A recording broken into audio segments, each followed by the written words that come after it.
बेताल वापस पैडियच पर लटक गया। फिर राजा विक्रमादित्य ने बहुत यत्न से बेताल को काबू कर अपने कंधे पर बिठाया और आगे के सफर पर निकल पड़ा। रास्ते में फिर बेताल ने कहा, हे राजन, एक कहानी सुनाता हूं, लेकिन शर्त यह है कि तुम्हें कुछ बोलना नहीं है। तुमने जैसे ही कुछ बोला तो मैं वापस पैडियच पर चला जाऊंगा। तो सुनो। किसकी स्त्री? प्राचीन काल की बात है।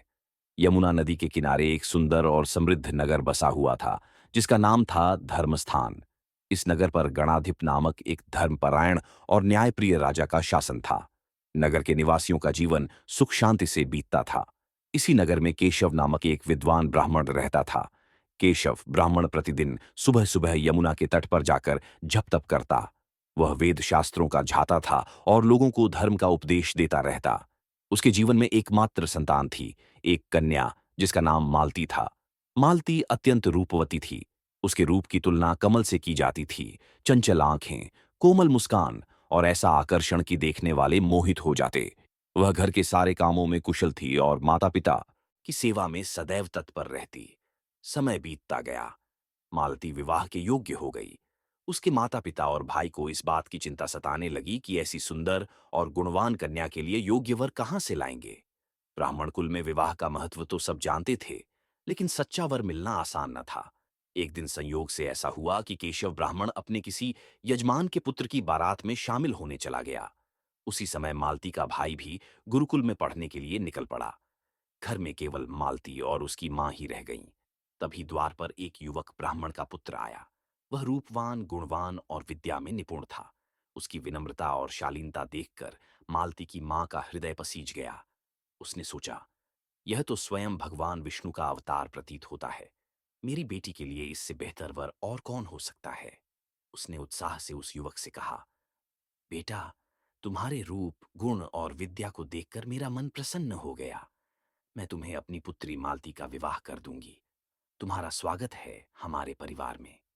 उधर केशव ब्राह्मण बारात से लौटते समय रास्ते में एक अन्य युवक ब्राह्मण से मिले।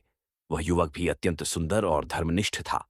केशव ने उसके साथ गहन शास्त्रार्थ किया और प्रभावित होकर वही वचन दे दिया, बेटा, तुम मेरी मालती के योग्य हो। मैं तुम्हें अपना दामाद बनाऊंगा। युवक ने खुशी से सिर झुका लिया। इधर मालती का भाई गुरुकुल पहुंचा तो वहां एक तीसरा युवक ब्राह्मण मिला। दोनों में गहरी मित्रता हो गई। बातों बातों में भाई ने अपनी बहन मालती का जिक्र किया। तीसरा युवक इतना प्रभावित हुआ कि भाई ने वही वादा कर दिया, मेरी बहन तुम्हारी ही होगी। मैं स्वयं तुम्हें घर ले जाऊंगा। कुछ दिनों बाद सभी घर लौटे, लेकिन आश्चर्य का ठिकाना न रहा जब तीनों युवक ब्राह्मण एक साथ घर पहुंचे। केशव ब्राह्मण, उनकी पत्नी और पुत्र सब सोच में पड़ गए। यह क्या विडंबना है। तीनों को हमने ही वचन दिया है, अब क्या करें। यह तो दैव की लीला ही है। वे रात दिन चिंतित रहने लगे। मालती भी अपनी किस्मत को देखकर उदास हो गई। एक दिन अचानक विपत्ति आ पड़ी। मालती को खेलते हुए एक जहरीला सांप काट ले गया। दर्द से वह तड़पने लगी। घर में हाहाकार मच गया। केशव ब्राह्मण ने तुरंत वैद्यों और जहर उतारने वालों को बुलाया। मंत्र पढ़े गए, जड़ी बूटियां दी गईं, लेकिन कुछ न हुआ। मालती की सांसें थम गईं। पूरा परिवार शोकाकुल हो गया। तीनों युवक भी वहां पहुंचे और अपनी होश उड़ा देने वाली कोशिशें कीं, लेकिन अंत में सब असफल रहे। वे सब रोते बिलखते मालती के शव को श्मशान ले गए। अंतिम संस्कार हुआ। अग्नि मालती को भस्म कर गई। क्रियाकर्म के बाद तीनों युवक अलग अलग रास्ते पर चल पड़े। पहला युवक, जो जंगल में फकीर बन गया, मालती की हड्डियां चुनकर एक थैली में बांध ली। वह जंगल में तपस्या करने लगा, सोचता रहता, मालती, मैं तुम्हें भूल न सकूंगा। दूसरा युवक, जो राख का प्रेमी था, मालती की राख को एक पोटली में बांधकर उसी श्मशान में एक छोटी सी झोपड़ी बना ली। वह दिन रात उसी राख को देखता, पूजता और रोता। तीसरा युवक योगी वेश धारण कर देश विदेश घूमने लगा, जीवन के रहस्य खोजने को आतुर। एक दिन तीसरा युवक, जो अब एक साधु सा हो चुका था, घूमते घूमते एक अन्य ब्राह्मण के घर पहुंचा। शाम का समय था। ब्राह्मण ने उसका स्वागत किया और भोजन के लिए आमंत्रित किया। जैसे ही घर की मालकिन ब्राह्मणी भोजन परोसने आई, उसका छोटा पुत्र, जो अभी 2-3 वर्ष का ही था, उसके आंचल को कसकर पकड़ लिया। ब्राह्मणी ने उसे छुड़ाने की बहुत कोशिश की, लेकिन बच्चा ना छोड़ा। गुस्से में आकर ब्राह्मणी ने उसे डांटा, थप्पड़ मारे। लेकिन वह चुप न हुआ। क्रोध की सीमा पर पहुंचकर ब्राह्मणी ने बच्चे को उठाया और जलते चूल्हे में पटक दिया। बच्चा चीखा, जलकर राख हो गया। पूरा घर स्तब्ध। ब्राह्मण भोजन अधूरा छोड़कर खड़ा हो गया। घर वाले रोने लगे, बहाने बनाने लगे, लेकिन योगी ने कहा, ऐसे क्रूर घर में मैं भोजन नहीं कर सकता, यह तो राक्षसी का कर्म है। वह जाने को उद्यत हुआ। तभी ब्राह्मण ने कहा, रुको महात्मन, मैं इसे ठीक कर दूंगा। वह भीतर गया और एक प्राचीन पोथी लाया, संजीवनी विद्या की। उसमें एक रहस्यमय मंत्र था। ब्राह्मण ने मंत्र पढ़ा। आश्चर्यजनक रूप से राख से बच्चा फिर जीवित हो गया। वह रोते हुए मां के गले लग गया। योगी यह दृश्य देखकर सोच में पड़ गया। उसके मन में एक आशा जगी। अगर यह पोथी मेरे पास होती तो मालती को भी मैं जिला सकता था। उसने भोजन किया और रात भर उसी घर में ठहर गया। जब सब सो गए तो चुपचाप पोथी चुराकर निकल पड़ा।